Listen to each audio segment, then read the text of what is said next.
what it looks like now. Here we go.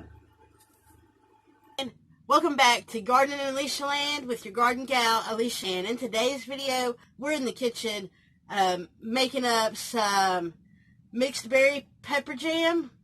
Now, this is a how-to tutorial on how I make my own pepper jam. I got the recipe for strawberry pepper jam through Pepper Geek. If you haven't looked at their YouTube videos or their website, go look at it. Today we're going to use frozen fruit, which consists of strawberries, blueberries, and mango. Okay, so we have all of our ingredients ready to go. We have 2 cups and a little bit, but I'm going to put it in a pot on the stove, and I'm going to heat that up until I can mash it up on medium-high heat until it's all mashed up. So let's go over to the stove, and I'll show you what we're doing there. For all of our fruit in the pot, we're going to use our handy-dandy chopper to chop our jalapenos up. It is wisely recommended to use gloves while handling jalapenos or any kind of pepper. Just roughly chop the peppers. You can deseed them if you want to. However, I'm making some hot pepper jam, so I'm not deseeding them. This has actually been a hit at family gatherings and at the workplace. You can use whatever peppers you want and however many you want in your pepper jam. Now, the difference between jellies, jams, and preserves is depending on whether you leave pieces of the fruit in it. So, jelly, you strain all of the fruit out of it. Jams, you leave a portion of the fruit in it, and then preserves, you have bigger pieces of fruit in them, if you're not familiar with all of that. The habaneros are from my garden. For your purposes, we're just going to let it.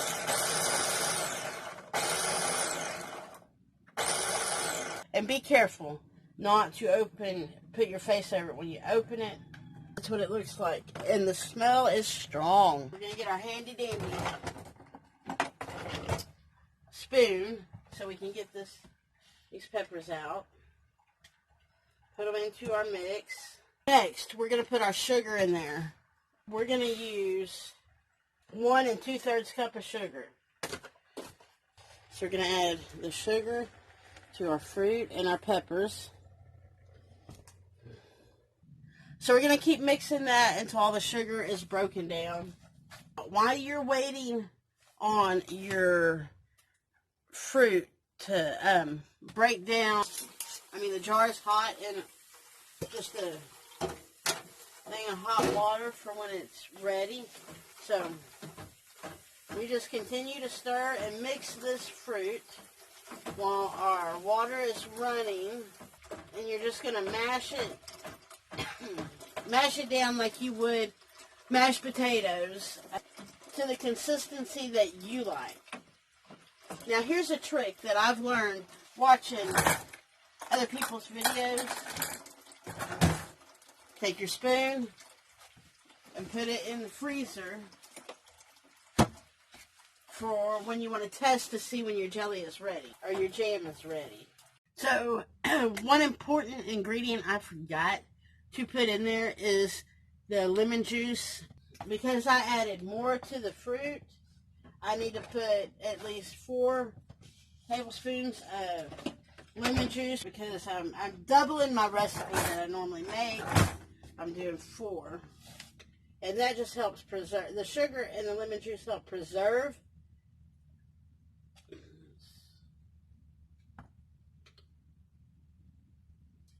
So 4 teaspoons. Okay. Now we got all of our ingredients in there. Now, I have a potato masher that I was using, but I like this meat chopper better. I feel I can actually chop the fruit up better with the meat chopper than I can with the mashed potato masher. Once you get your fruit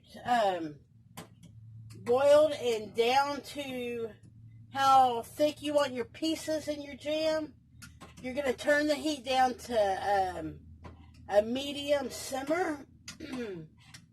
Instead of a medium-high heat, just a medium simmer. And cook that fruit down until you get it to the consistency that is good for making jelly. You want it jellified. And I use my handy-dandy spoon to see if it is the consistency that I want. So I'm just going to, it's not there yet, but that's what it looks like. So I'm going to taste it. You have to taste what you're cooking. And I'm making a mess.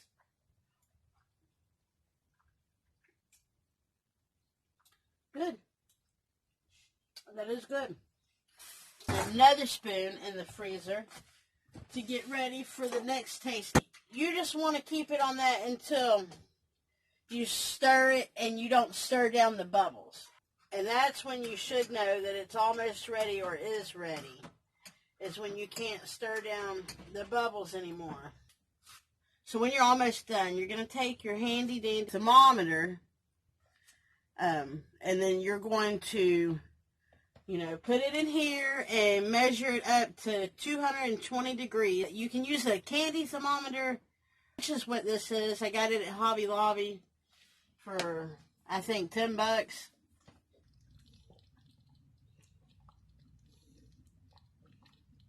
See, it's at 220. So that means it's ready. Okay, so we're going to test out our spoon test to see if it is jellified enough. We already made sure that the bubbles don't disappear when you are stirring. We made sure that we tested the thermometer. It was 220 degrees. Now we're going to do the spoon test and see if it's jellified enough. And it looks pretty good. So, and it tastes pretty good too. It's got some good heat to it. So we're almost ready to put it in the jars. They're still in the hot water bath that I'm giving them. Steam's still coming off the water, so you know it's hot. It only took us an hour and 10 minutes. Okay, so I filled one jar up, and we're going to put the other jar in. We're going to fill it up with a bigger funnel. I don't have a open mouth funnel, but I do have this bigger one. So we're going to fill that up. Move these. Making sure to leave a 1-inch mouth opening in it. Out of it. Now you take your paper towel before putting the lids on them, making sure to wipe any excess jam or jelly, and it's hot, so be careful. I'm sitting here burning my hands, but you don't want any of it on the rim. You want it as clean as, and the top as clean as possible.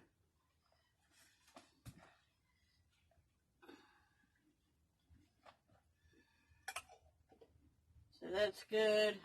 And then you just put the lid on, making sure to tighten it and wiping off any sticky stuff that may have been on there.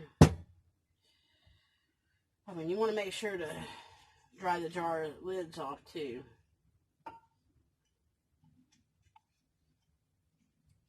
Let it well, you let it cool off before you put it in the fridge, and then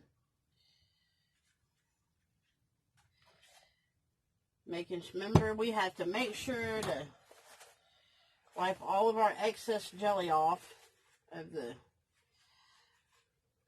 lid and the jar. And our water. And we did all that. So now we just tighten it and wipe it off again. So if you like this video, give it a thumbs up. Subscribe to the channel if you aren't. And hit that little notification bell so you won't miss any upcoming videos. And that's how you make mixed fruit pepper jam. So we went from what I showed you in the beginning to 4 8-ounce jars of mixed fruit pepper jam.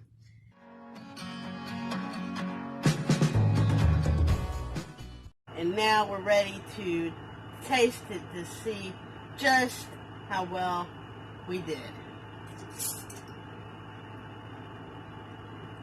Looking to see if it's jellified enough for us, spicy enough for us. So yeah, it's jellified enough for us. Now, let me bring you in so you can see. That's what we want to see, that type of consistency, which goes on a cracker. You can put it on crackers, cheese and crackers, cream cheese, and popping cream cheese instead of the crackers. You can put it on pancakes. Like, what you can put it on is endless. So, that's what it looks like now. Here we go. That's good. The spice is there. It's not too spicy. And it's jellified enough for us. And this is without pectin.